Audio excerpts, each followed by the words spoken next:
Welcome to the Future Christian Podcast, your source for insights and ideas on how to lead your church into the 21st century.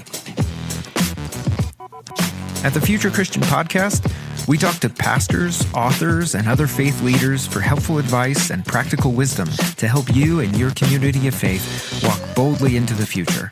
Now, here's your host, Lauren Richmond Jr.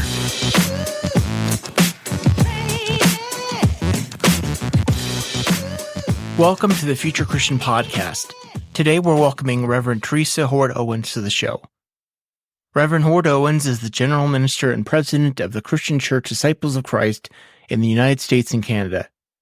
She is the first person of color and second woman to lead the denomination, and the first woman of African descent to lead a mainline denomination. Elected in 2017, Reverend Hord Owens was re-elected to a second term as General Minister and President in 2023. Her ministry actively reflects the disciples' priority of being an anti-racist church, being a movement for wholeness, welcoming all to the Lord's table as God has welcomed us. Her exhortation to the church is, let's be the church we say we are. It is in being who we say we are that we actively bear witness to God's limitless love for all. Reverend Hord Owens earned her bachelor's degree from Harvard University and her MDiv from the University of Chicago Divinity School, where she subsequently served as Dean of Students for 12 years. Reverend Hord Owens' resume includes more than 20 years of leadership in corporate America, leading diverse teams in data management. She serves on the National Council of Churches as the treasurer of the governing board and is a member of the World Council of Churches Central Committee. Let's welcome Reverend Hord Owens to the show.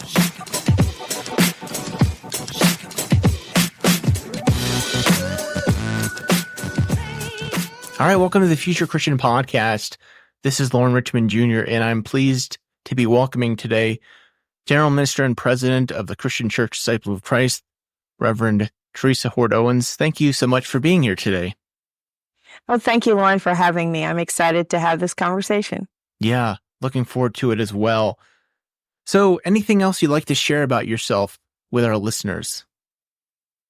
Well, the most exciting thing that's happening in my life is I'm a relatively new grandma. I have an 18-month-old grandson who lives here in the Chicago area with me. I get to spend time with him. So he sort of rearranged my priorities for what I do with my free time and a different perspective on the world. I'm also a very musical person. I'm married to a musician and gave birth to one. So our family is really into theater and all kinds of classical hip hop. My son produces K-pop. So wow. Gifted with a beautiful family. Yeah. And I'll say as a parent, we appreciate grandparents' involvement. Yeah, exactly. Sure. Well, share, if you would, kind of your faith journey, what that's looked like in the past and what that looks like today. I grew up in a progressive Baptist church where my grandfather was the minister, small town in southern Indiana. Indiana at the time, and still is, some would argue, it's beyond a red state. For many years in the early 20th century, Indiana was sort of, the Republican Party in Indiana was the Klan. My grandfather was active in helping to desegregate public facilities, worked very closely, led the NAACP in our town, got several threats and death threats as a result of that work. So for me, I was baptized at an early age, like 5 years old, at Vacation Bible School, and Papa was the minister. So what he said had great credibility. And so I always saw the model of church as being faith in community. Our church was the, ground zero for a lot of community work. My grandfather helped to build a new community center that still stands, the Charles T. Height Community Center. Wow. So the kinds of things that I saw, faith in action, along with Sunday school, a Baptist Training Union, and Vacation Bible School, I saw the church very active in the community, really vibrant ministry to college students, Indiana State, Rose-Hulman Institute of Technology, St. Mary of the Woods College. So it was a very vibrant and well-rounded ministry. And my other set of grandparents belonged to another Baptist church out in what we call the country, a small church that had been founded in 1850 by community of blacks who came to that part of the state in 1820. Wow. And so I'm descended from a really historic African-American community in Indiana, and always knew about those roots from my grandparents. So one grandfather's a minister, the other's a deacon in the other church, very active. And so church was a big part of my life, but it was also about community and justice from a very early age.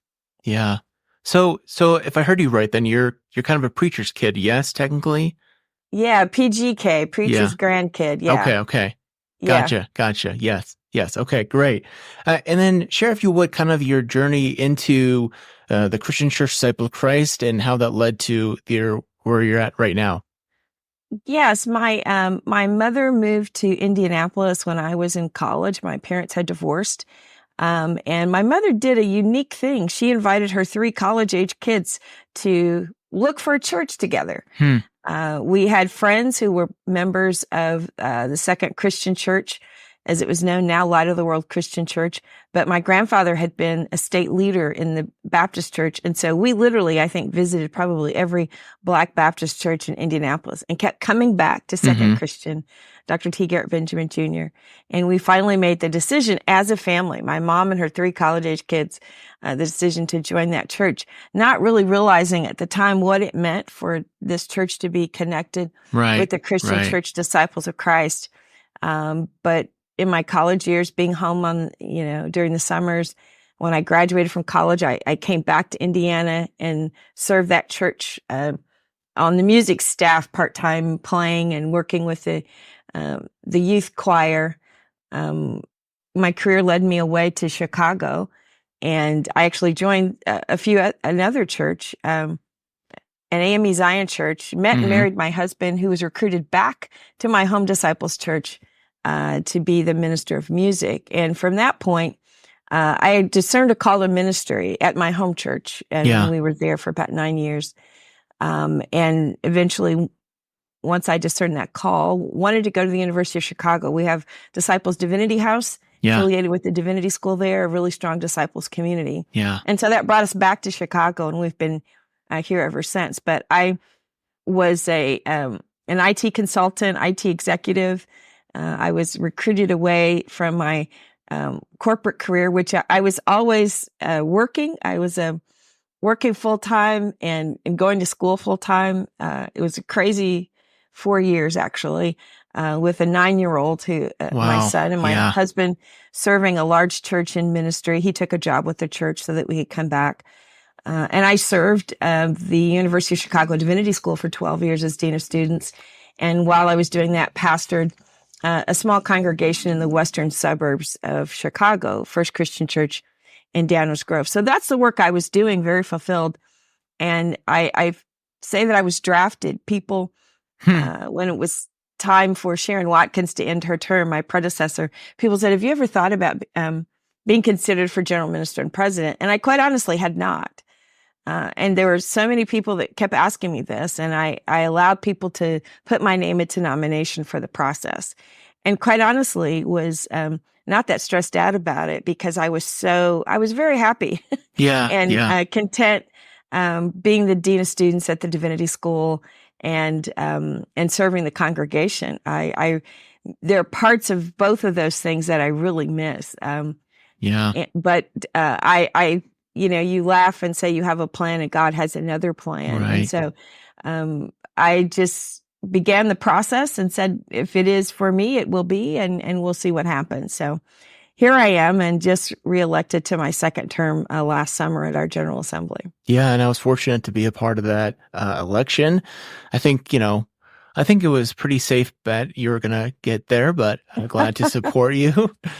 Share, if you would, some things that sustain you spiritually, especially as you have this big role of leading so many pastors and so many people. Absolutely. I think one of the most important things, and I've said this from the beginning when I was the nominee, and I continue to say it everywhere I go, is that we are followers of Jesus Christ. And so there's a spiritual person, Paul calls it the inner man, that has to be fed and nurtured. And I firmly believe in prayer, meditation, spiritual practice, I practice centering prayer, which is, simply being quiet and allowing God to speak. I lead an intercessory prayer time whenever I can on Facebook Live on Wednesdays. I started that during the pandemic and have continued to do it, even though I'm traveling more. I can't do it every week, but I continue to do it because I enjoy inviting people into that sacred space where I reflect a little on scripture, whatever the lectionary texts are. I do just a brief commentary on this text. And then I pray for whatever people want prayer for. I ask them to, let's celebrate, let's thank God. What are the, what are the praise reports? But my own practice, now that I'm not pastoring and preaching every week, I preach quite a bit on the weekends. But when I'm not, because I'm not pastoring, I study the lectionary every week. And that's become my Bible study, sort of my guide through the Bible. I have lots of different devotional texts that I read. I'm always walking alongside our denominational Advent and Lenten devotionals. I read a lot of Howard Thurman. So I really believe you have to study.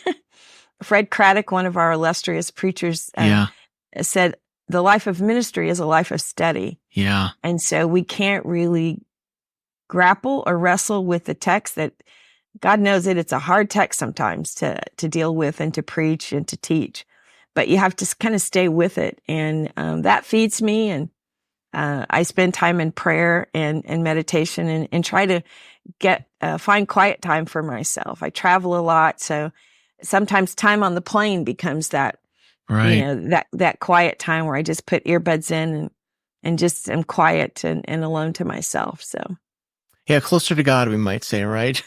Yeah. I mean, it's really important. And I find that when I don't do those things regularly, I can feel a difference in myself. And I think it's important for those of us who serve, particularly who are faith leaders, spiritual leaders, that if we're dry, you can, Psalm 1 says that the one who meditates in the word of the Lord day and night will be like a tree planted by the rivers of water. His you'll give fruit in due season, and the leaves won't wither. Yeah. Well, if you're spiritually dry, if you've ever touched a flower or a flower arrangement that's brittle, it can cut you and hurt you. Right. So if you are spiritually dry, I think as a spiritual leader, you will either damage yourself, or worse yet, you can damage people when you're not in a good place emotionally and spiritually. So, boy, good lesson those there. Things, good lesson there. Yeah, thank you. Well, I appreciate you sharing all that. So for our listeners, I had Terri on to talk about her role leading our denomination, shared denomination, the Christian Church Disciples of Christ. We're going to kind of center some of our conversation based on her presentation at the State of the Church as she led the general board and ministry here. Well, that was in April, if I remember correctly. In April, correct. Yeah. So let's begin just kind of talking about some of this is going to be a little inside baseball here for listeners who are ecumenical listeners, so to speak. But share, if you would, kind of what's happening around the denomination with the Covenant Project, the Narrative Project, the Proclamation Project, those sorts of things.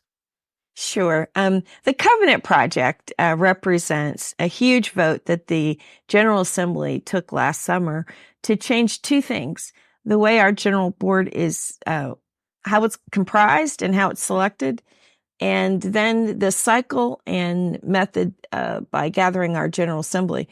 We're, I think, the only mainline denomination that actually has a governance process that allows every single congregation to have voting delegates to make choices. So the General Assembly for us is like the top body. Yeah. That's the body that elects me and we, our moderators, and there's many decisions that could be made by the general board, but ultimately have to go to the General Assembly because that's the people. Those are the congregations. You can attend a General Assembly meeting. And again, we have to stress that the General Assembly is actually the body. It's the church. Our church's legal name is the General Assembly of the Christian Church Disciples of Christ, in the United States and Canada. But we have to, in a world where people are less able to afford to attend in-person only meetings, right? Right. What it has meant over time is that the participation in those key decision-making gatherings is going down. Mm-hmm. I remember when there were 9,000 people at General Assembly. And the last two, we've had a little over 3,000. And so that means that the people who are really making the decisions, and each congregation right now gets 2 voting delegates, and anyone can attend. Anyone could actually come to the mic and have voice, but there are only a few people from each of those congregations that are allowed to vote. We've changed, so with the goal of this connection and getting more people involved in this very unique, my counterparts and peers in the ecumenical world say every single congregation gets a representative. It's like, yes, every single congregation. We have a little over 3,000. The new rules would give every congregation 3 voting delegates. So we could potentially have a gathering of 9,000 people. Yeah. So we've moved the in-person event from every 2 years to every 3 years. But in between, we're going to start having virtual, digital gatherings at least once a year, not just to have a docket where we vote yay or nay on particular topics, but to develop this understanding of listening. There's like listening, learning, discerning, and deciding, right? So sometimes we have issues that come to the floor of the General Assembly, and we don't even know or understand the issue that's at hand. We had an emergency resolution in Louisville in July that just simply wanted to oppose the anti-trans legislation that was causing so much devastation to young people and their families, and taking away the rights of parents to decide how they would care for their kids and their kids' own process. Some people don't even know what the word transgender means, or what that actually means, and they're confused. So if you bring something to the floor, and we haven't had a chance to do education or discussion about it, we create these sort of false divisions that are simply there because we haven't moved to the place where people understand well enough to authentically disagree. Right. And we also have a situation where if you feel that the position that's being taken, no one's going to hear you, oh, the church is always going to vote along these lines, I can't speak.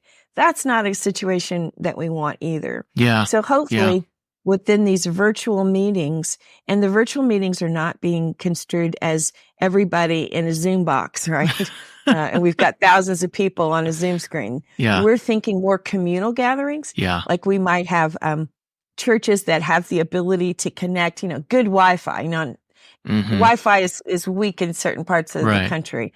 But maybe there's a church that has space, almost like a mini regional assembly, where people could come and gather. They could be sort of a satellite hub and connect both the visual and the ability to come to the mic and conduct this sort of church-wide virtual meeting where the voting representatives still have the ability to vote. We're looking at technology that will allow us to vote remotely. But even people in the congregations who are not voting representatives would still be able to participate, hear what's happening, contribute, speak, and have a greater sense of being connected to this wider church. So those are the changes that will be happening with the General Assembly. With the General Board, currently, each regional ministry, that's 31 regions, and each general ministry, 13 of those, sends a representative, and that leaves us with 17 at large.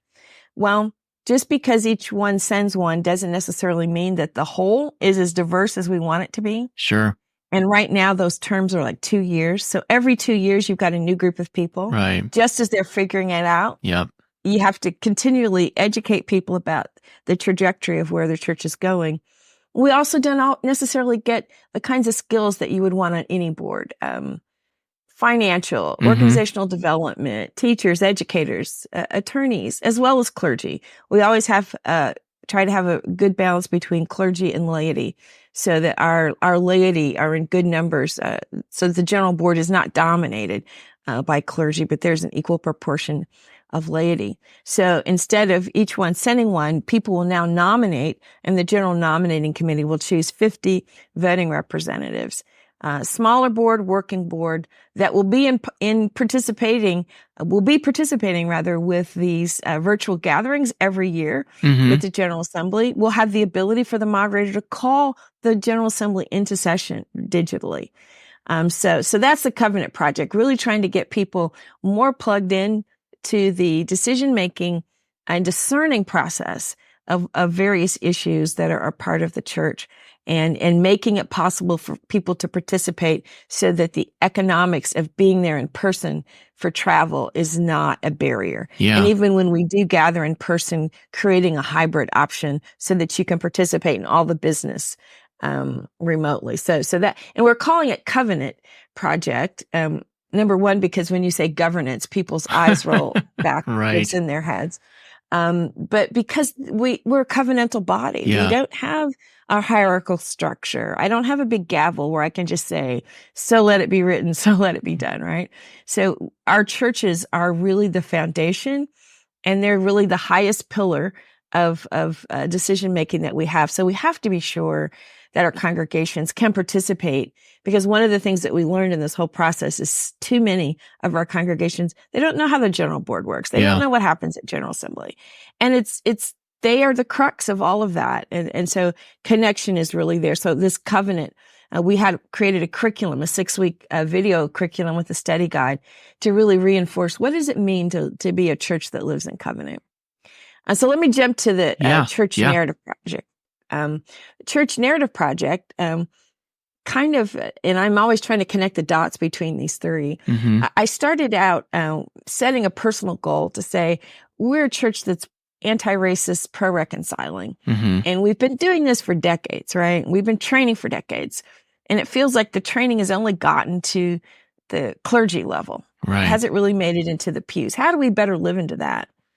And consulted with Dr. David Anderson Hooker, who I had met at a National Council of Churches event, and thought, well, maybe he could help us sort of assess reconciliation ministry. What he taught me was that unless we change the narrative that we're all living into, training won't matter. Yeah. He calls the narrative the highway, and the stories are our cars. So we could let a whole lot of cars onto the highway. Right. But if the direction in which they could move doesn't change, then we're not changing anything really. And I often say that the unspoken narrative of our church is that we're really a predominantly white denomination that has decided it wants to let some other people come to the table. So as long as we're still acting and living like that, nothing will really change. Mm-hmm. You can even have a black GMP, for heaven's sakes. Mm-hmm. And if everything else that you understand about who we are and where the real power is and where the real opportunities are, if that doesn't change, then nothing has really changed. Yeah. So the Church Narrative Project is region by region. We're having conversations, allowing people to sort of name what's the problematic, because people aren't the problem. The problem is the problem. Let's name the problem. We all probably have people that if we could move them out of the way, our lives would be simpler. But it's not that simple. The problem is the problem. And so region by region, Dr. Anderson spends time with them, and we sort of map it out. Mm-hmm. And then we talk about, in the midst of all of that, what are the things that you really want the Christian Church Disciples of Christ to be and speak to? What do you want people to feel and experience as part of this church? So we've done 12 regions, and we're starting to kind of compare notes. And the hope is that we'll build this common narrative that we all say, this is what we want to live into. Yeah. This is the narrative that we want to guide who we are. We have a wonderful identity statement that says we are disciples of Christ, a movement for wholeness in a fragmented world. As part of the one body of Christ, we welcome all to the table as God has welcomed us. But the narrative that we live into will really describe what we want people to feel and experience. Mm-hmm. No matter where you go in our church, different geographies, different races and ethnicities, different cultures, urban, rural, some places of the U.S. and Canada more diverse and some less. Right. No matter how we're different as congregations, there ought to be some common elements that one experiences when you come to our church. And that's what we're trying to get at with the narrative. And really, by having the experience of talking about the hard stuff and naming the problems, that's kind of building capacity for people to participate in this new General Assembly world and General Board world where we want you to come to the mic. We want you to speak. We want more people involved. And finally, the Proclamation Project. We were awarded a Lilly grant as part of their compelling preaching grant project. And So the Reverend Dr. Lee Holm Moses is running that project from the Office of General Minister and President. And the goal is to equip primarily mid-career clergy who, and this became clear to us in the middle of the pandemic.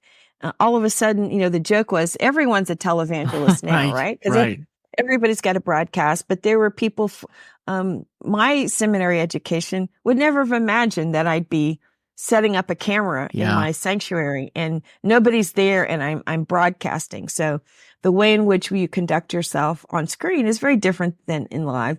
And at a certain point, you really kind of need to refresh how you approach this craft of teaching. Some of us are no longer the young adults, it's hard to, right. And so we're preaching to a different generation. The world has changed.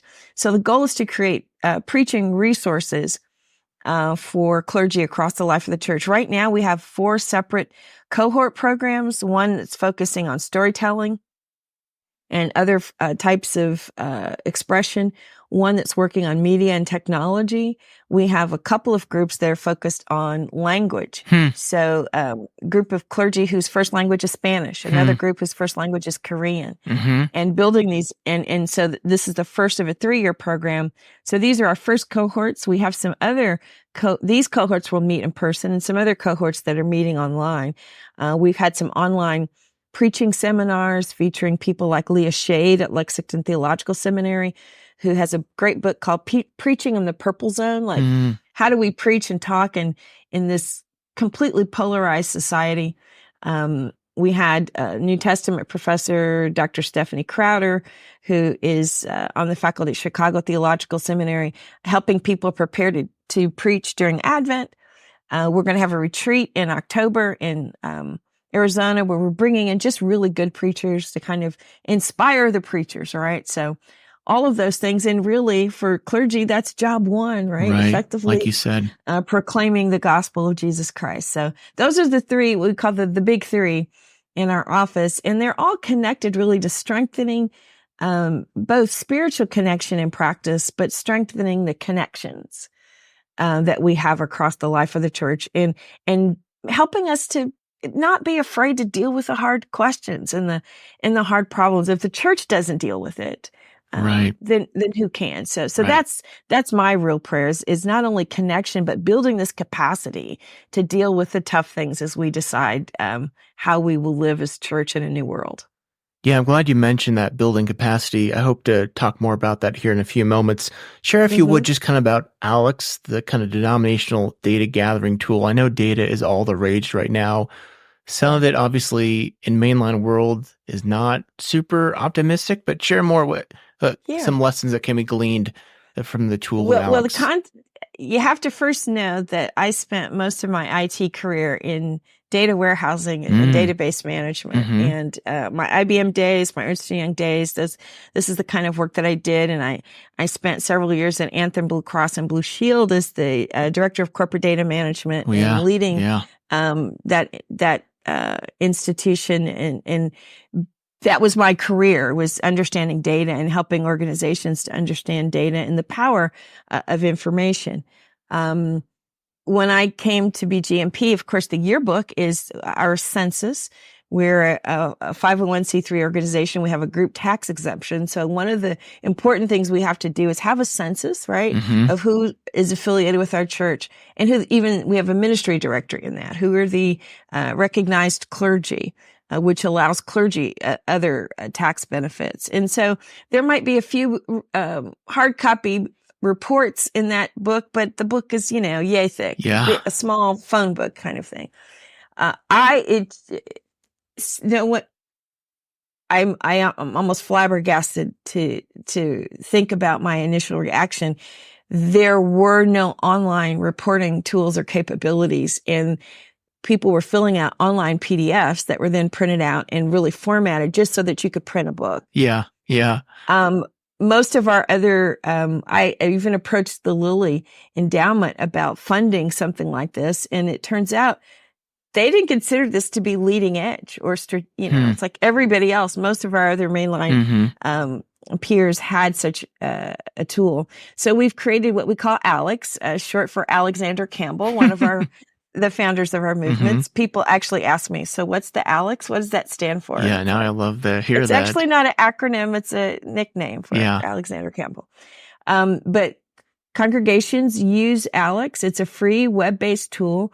They use that to enter in their attendance and giving data and all the other questions they would answer on the yearbook. They can answer via ALEX. In addition, week to week, they can enter weekly giving and weekly attendance, enter information about who their pastor is and other things, other census kind of things, and keep that and update that week to week, or they can just enter it once a year. We now take that data and it moves into a database from which we're now able to do reporting. So we're actually getting ready to work on ALEX 2.0 and change the interface a little bit. But at this last general board, we were able to do some nice infographics, some posters on easels to share with folks. One of the interesting phenomena that I always sort of thought and understood, even from a back of the envelope kind of calculation, is that we have about 3,000, a little over 3,000 congregations. Only about half of them even report to the yearbook. In 2023, 1,776, that's an easy number for me to remember. 1,776 actually reported to the yearbook. Of those, only about 60% actually give to our unified giving system, Disciples Mission Fund, or any of our other special offerings. Another thing that we've learned is some of our congregations were ashamed to report because, we're small. We don't want people to know that we're small. Yeah. Well, 67% of our churches worship. They have a larger membership, but they worship about 50% or less. So we're a denomination that has a lot of smaller congregations. That's who we are, and we need to understand who we are as we plan strategies for moving forward. And how we serve those congregations, and really giving congregations hope that it's not just the disciples, as you named. Right. It's all of the mainline, even evangelical, non-denominational traditions are seeing a decline. The Pew Foundation has all this interesting data about the nuns, right? People who don't claim any kind of religious or spiritual connection. So this is the world that we live in. And since the pandemic, we have people who don't even physically want to come to the building anymore. Yeah. They've gotten comfortable watching at home. You don't have to get the kids ready. It's easier to do all these things. So we're really trying to continue to think about even our funding system. If congregations aren't connected enough and they don't know enough what's happening and they're not giving, that's impacting our funding. So how can we get them better connected? How can we improve the communication? And so region by region, we can sort of slice and dice this information. Our regional ministers are really starting to get excited about the ability to examine and do analysis based on the congregations in their region. We're working on being able to identify, say, churches that are African American, predominantly Hispanic and Asian, a little flag there so that the leaders of those ministries can see those congregations that are affiliated there. Looking at the ministry directory, the information that our regions keep on ministers. How can we better understand who those folks are? What's a good demographic? Like right now, we don't even have good information about age because some people felt, it's a violation of privacy to capture somebody's birth date. Yeah. Well, I right now couldn't tell you where the clergy are who are under 40. That's a problem. And so the other conversations that we have to have, once you have a question, you have to decide, am I collecting the data that will allow us to answer the question? And in some cases, we're not yet collecting the data that we need. So it's a constant reiterative loop of saying, okay, now I have this question. Do I have the data? If not, then I go get it. So it's, if I weren't GMP, I'd be the consultant trying to make this happen for you. But we've got some really brilliant people working alongside our team.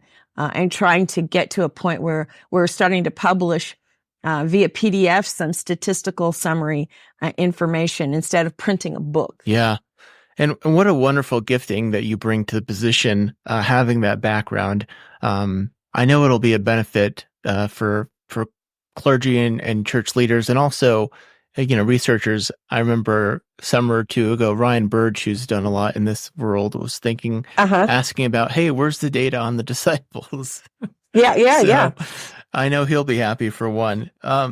Let's shift gears here a little bit and kind of talk about just as we're recording this, we're in the end of May. Obviously, I'm looking forward to summer and slowing down with my kids, but also in the back of my mind, I'm thinking about the fall and, in the States at least, what's going to be most likely a brutal election season. One of the things that I appreciate about this denomination is that we are a diverse, theologically diverse denomination. I say that we're, theologically wide and deep. So we have a wide theological diversity. We also have some, we're a purple denomination in that way too, politically. Talk to leaders now, if you would, just about how you'd encourage them to speak to their congregations during this upcoming season. I'm thinking especially about the importance of table in our tradition and the importance of staying together at table. Yes. And as you said, the heart of disciples' theology is the importance of the covenant that's established at that table, where Jesus invites any who would come, and that it's not our job to say who gets to be there, but simply to make room for anyone who wishes to come. Yeah. And Barton Stone and Alexander Campbell, our founders, didn't agree on everything, but they felt it was the most important witness that we could make as the church, to walk together even when we disagree. And that they didn't want to see fractures and splits within the body, because that just cut away at the validity, really, of the gospel that we preach. And that's who I think we are as disciples, as you say, that the theological diversity is both deep and wide. And being able to stay at the table. I think I've been involved in a lot of moral movements, from the Poor People's Campaign, which is trying to empower poor and low wealth people to get engaged in the political system, to an organization that is a consortium of mainline and evangelical churches called Faiths United to Save Democracy. And the focus of all of that work, and I think what Leah Shade, who talks about preaching in a purple zone, what anybody will tell you is that, first of all, we must ground this morally and theologically, right? Yeah. That the biggest challenge we have is people who think, oh, don't talk politics in the church. We're not talking partisan politics. Right. But we have to recognize that as the Imago Dei, that we're created in God's image, and everything that God created was good. The Matthew 25 exhortation to feed the hungry, clothe the naked, care for the sick, visit those who are in prison. I would argue that you have to go beyond that and address the systems that allow people to be poor, hungry, and the horrible situation of our criminal justice system that's resulted in mass incarceration. But we have to focus people on understanding in the church that as followers of Jesus Christ, this is our call, our mandate, our mission. Jesus, when he reads from Luke 4:18, says, the Spirit of the Lord, he's reading from Isaiah, the Spirit of the Lord is upon me to set at liberty those who are captive, to bind up the brokenhearted, to preach the acceptable year of the Lord. Jesus' own mission, and if you watch and pay attention to what Jesus did and whom he hung out with, Jesus was about the inclusion of the poor, the inclusion of people on the margins, justice in society. So that's the perspective that we take. And as human beings who have dignity and worth, part of our society allows us to express that humanity through participating in elections and helping to make the decisions and choices, just as we would vote at our General Assembly. Right. We have to vote in the wider elections that govern the societies in which we live. That's how we have the impact. And we do that by thinking about who are the people and what are the policies that we think will further that. Now, you can make the argument that you have the moral majority and the religious right who have for years organized and put a whole lot of money behind that. But then you have to ask, along some of those policies, Are those policies reflecting the limitless love of God? Are they, there are a lot of people, our denomination took a stance against Christian nationalism. Yeah. To even say that there are some policies and some approaches that actually aren't Christian because they deny the humanity of certain people and that they're actually harmful to the human dignity and flourishing of certain people. So it must, first of all, be a moral argument, and we must frame it morally and theologically. And then we need to practice how we have these conversations, right? We tend not to steer away from them, right? We don't want to have the conversation. I would argue, as I said earlier, we had to build capacity for being honest and learning how to respect people even when we disagree with them. Yelling and screaming. Right. I can yell and scream with the best of them. I thank God for the Holy Spirit that has cooled my jets a little bit as I've gotten older. But we have to respect the fact, my home pastor, Dr. T. Garrett Benjamin, they used to have a preschool program called the Respect Academy. And this was the mantra: we do not have to agree, but I must respect you and you must respect me. And that, to me, is what staying at the table really is. And I really do believe that it is the best way to bear witness to the gospel of Jesus Christ. To say that I'm not here to reject you. You're welcome at the table. I may disagree with you to the hilts, but I'm not going to allow our disagreement unless you're causing destruction to life or limb. Your disagreement doesn't give you sanction to destroy me. You don't get to do that. Right. But if we disagree, let's talk and better understand and figure this out, because the last thing we want is for people outside the church to look at the church and say, oh my God, why would I want to be a part of that Jesus thing? When they can't even hold it together, when they treat each other that way, why would I want to be a part of that? If they're hateful and discriminatory to other people, why would I want to be a part of that? And I think it's all wrapped up in the moral, and the moral arguments, the teachings of Jesus, and the witness that we say we want to make that witness. As I say, let's be the church we say we are. We got to do that work, and we need practice. We need to learn. We need to build capacity to have those hard conversations. But we can't walk away from the table, even if we think the other answer is that I don't agree with that, so I'm leaving the table. That's not helpful either. Yeah, I'm so glad you've highlighted the importance of that, practicing hard conversations, and I'm writing that down. Can't walk away from the table. I know that's been a topic.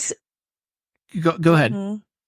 I was going to say, a woman I greatly respected who's no longer with us was the first woman from Africa to be the moderator of the World Council of Churches, Dr. Agnes Aboum, Aboum. And I saw this quote after she passed away, and I thought, she's saying exactly what I want to say. So I quote her now all the time. It's okay to disagree. It is not okay to disengage. And that for me is, staying at the table is really the work that we're called to do as followers of Jesus Christ, no matter what tradition.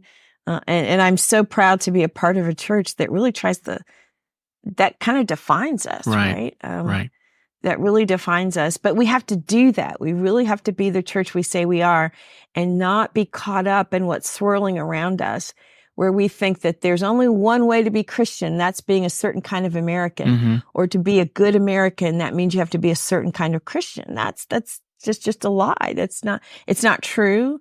It's not faithful to the scriptures. It's not faithful to the teachings of Jesus. And so we have to find a way to do the hard work. Yeah, I appreciate you sharing all that. I think that's very helpful. As we think to the future and look ahead, again, my podcast is Future Christian, so we tend to try to do some future thinking here. One of the things that stood out to me from your conversation, or excuse me, your presentation, your message, was about the importance of imagination before implementation. Talk more about that importance. Yes. That it comes from a quote from an amazing book that's close to probably 50, if not probably 50 years old now. Prophetic Imagination by Walter Brueggemann, who is a Hebrew Bible scholar. Walter Brueggemann has, in past years, come to the General Assembly to preach to You disciples. have the book right here to my right here. Yeah. And he says in that book that the prophet is engaged in what he calls futuring fantasy, and that our society is equipped to implement anything. Right. We can implement anything, but imagine almost nothing. Yeah. And that, he talks about the empire, and any institution that's grounded in a certain kind of authority is not interested in you thinking differently about things. Because if you're imagining the artist or somebody who's thinking differently, you can rattle. When we build structures, sometimes we get really comfortable in how things are, because as we grow, we learn how to navigate and manipulate the structures to our own benefit, right, as human beings. And that sometimes creates problems. So the empire doesn't want us thinking differently. And by empire, those are those structures that are intended to privilege only a few people. And so he talks about the prophet needing to create or paint the vision of what the alternate reality would look like. Because if we can at least help people think it could be different, it doesn't have to be this way. And let's imagine together, as I say, who we must be as a new church for a new world. We can get there, but we have to first imagine and be free to think and not be afraid of what happens when we change. Right.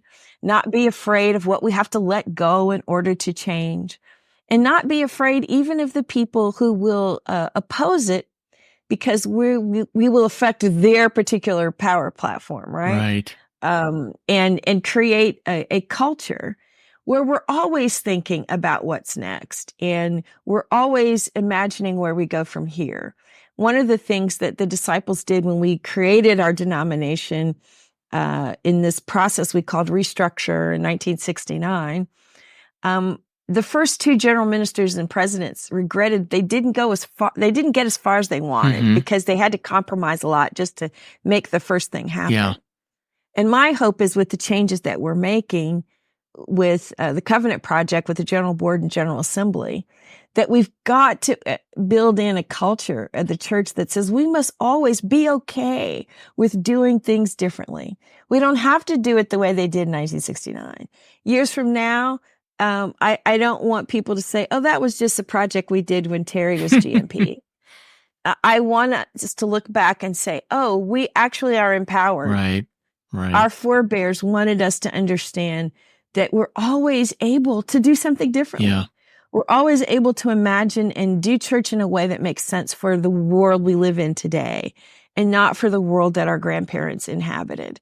And that's, to me, the really important thing. And for those of us who lead, we're not just here to manage things. We have to create that capacity so that people can imagine what might be possible. I talked about that in February of 2020 at General Board, and 3 weeks later we were all in lockdown. So the new world landed in our laps. But the prophet is engaged in futuring fantasy, and that fantasy is not silliness. It's something that doesn't yet exist, and we have to help people see and feel and believe that future is possible. That's the real work of the prophet, because 9 times out of 10, that imagination is intended to dismantle systems that keep people from being able to flourish. The empire doesn't want you to dismantle the systems, but you have to be able to see it, because human beings, with the power of God, we can do anything. I really believe that. The resources will come, but we have to imagine it first and be willing to let go of what is in order to move in that direction. Something else you said stood out to me. You talked about the past is not coming back. And I've served in older congregations demographically. Many of our congregations in our denomination have been around a long time with older members and demographics. How do you speak to congregants and members who really, for good reason, appreciate the past and what was when great ministry and vitality happened? while also seeking to help them build a new identity in our tradition together. Absolutely. I'm old enough to know, old enough to get to the point where I'm even a little nostalgic about even the music, right? The gospel music that I listened to as a kid or as a child. Sometimes when I'm listening on the radio, it's like, that's too, it's too contemporary. I want I want the old stuff. We all have that, right? I was a teenager in the late 70s. I listened to 70s on 7 radio because that's the music of my youth, right? That speaks to us. So we all have that. Mm-hmm. But we have to remember that what the heart of the church is not our buildings, and it's actually not even our liturgy. Mm-hmm. It's not our organizations. It's this community that we create to both worship and serve not only each other, but to serve our communities. So if our communities are changing, in order to be relevant, we have to change. We cannot be so tied to, and this to me is a spiritual problem too, because if we're not spiritually deep and developing, then we see ourselves as just a club that meets at 10:30 on Sunday morning, and we have coffee afterwards. Well, I can find coffee a lot of places. Yes. Better coffee, and probably. I can find good music, and I can connect with my friends. I have a 33-year-old son. I have to deal with him and how he's thinking about raising his son in a different way, because he's not interested in raising his son in the same kind of church that he grew up in, actually, because it's a different world, a different adult.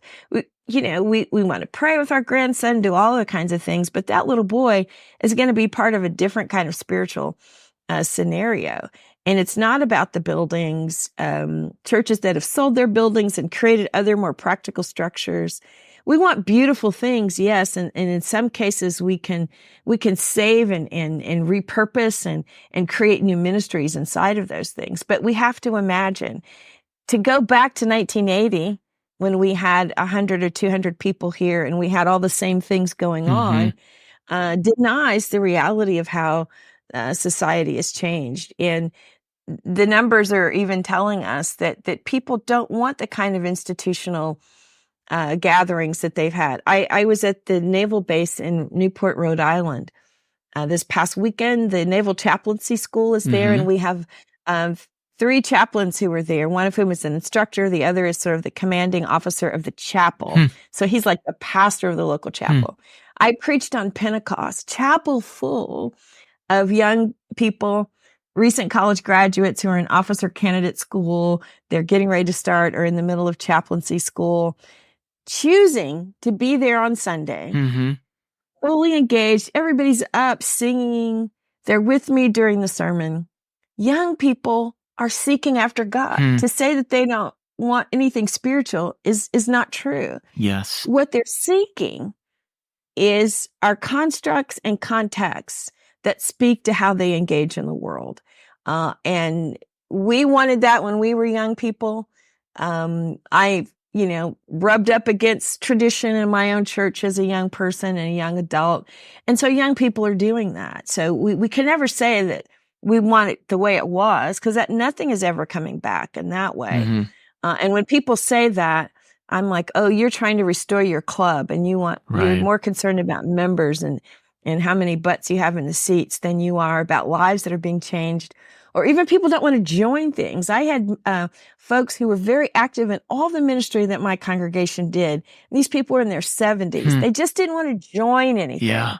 They gave. They were generous givers. They were there for everything. They just didn't want to join anything. So what? We're not going to let people be active in ministry because they don't want to be a member.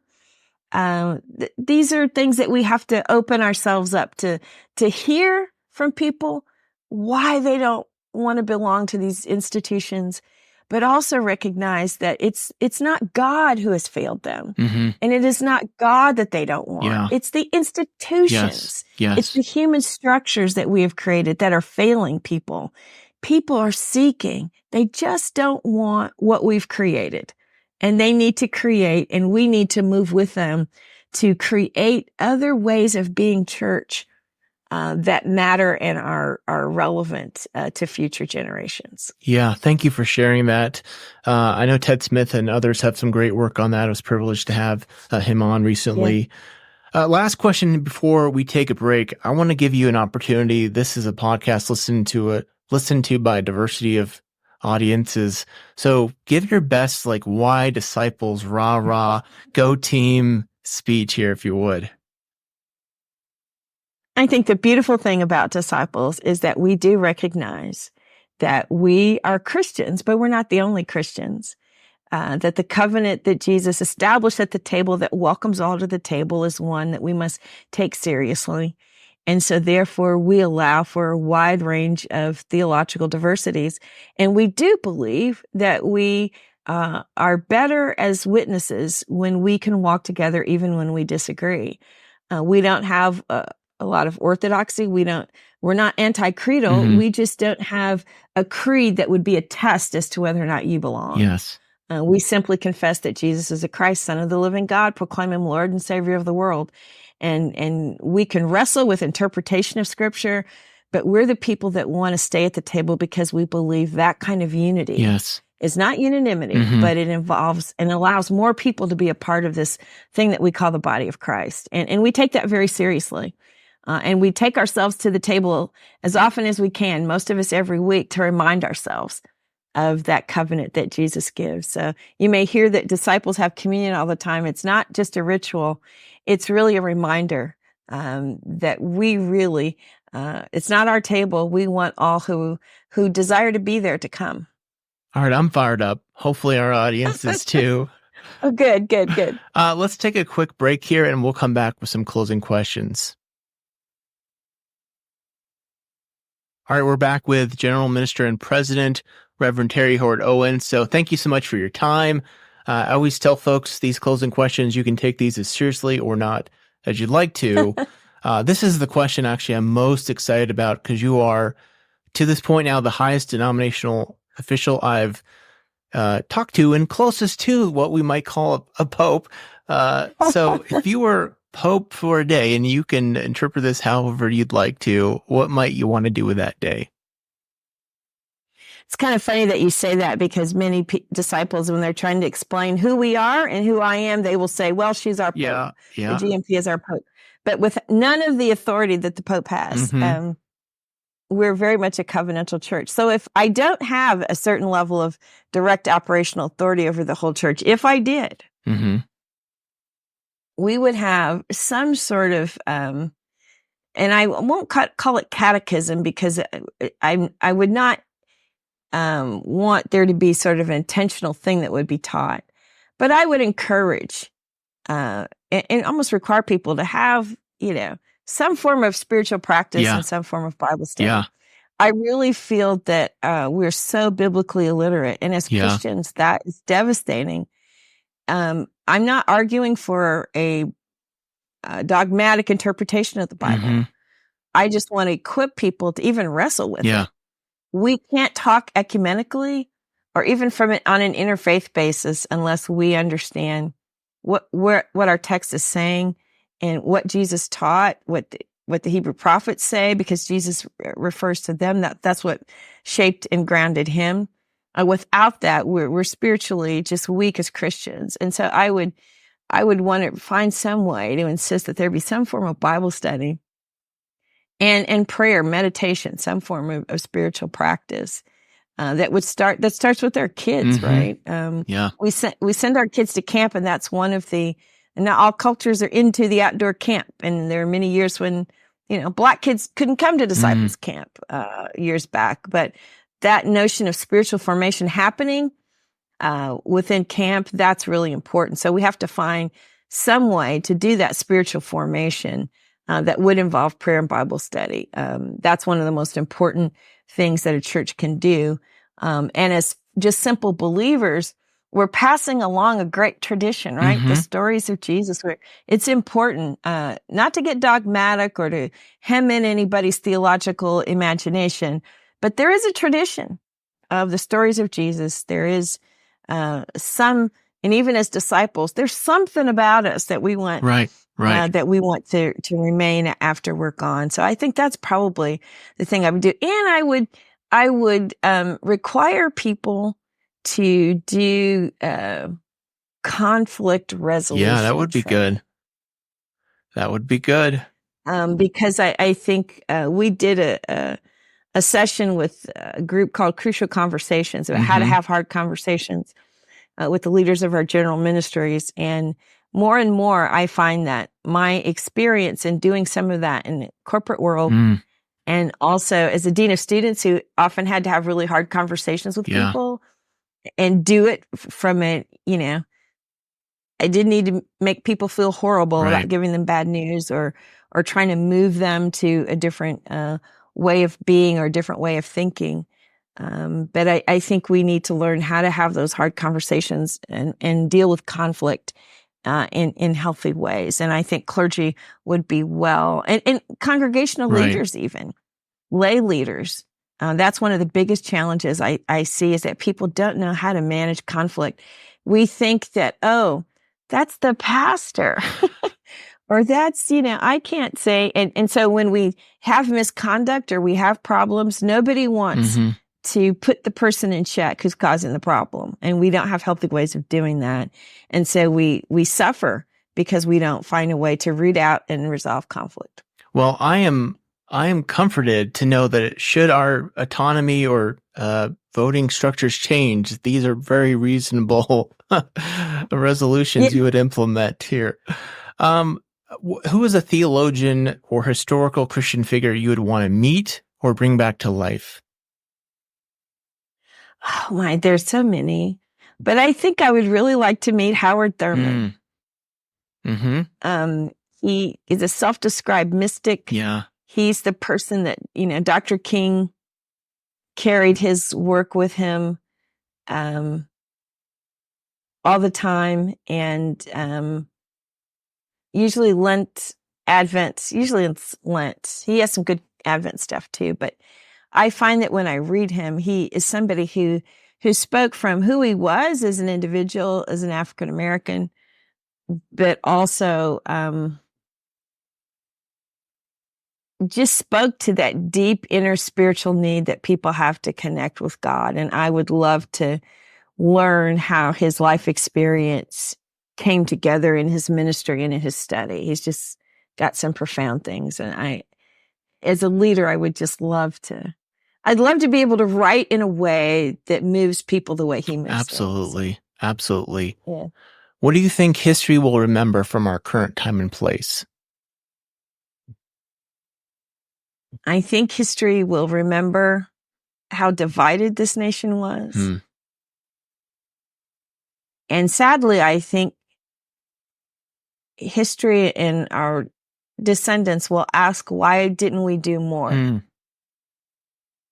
to counteract some of the injustice and inhumanity that we have seen perpetrated? Why did we stand still? Yeah.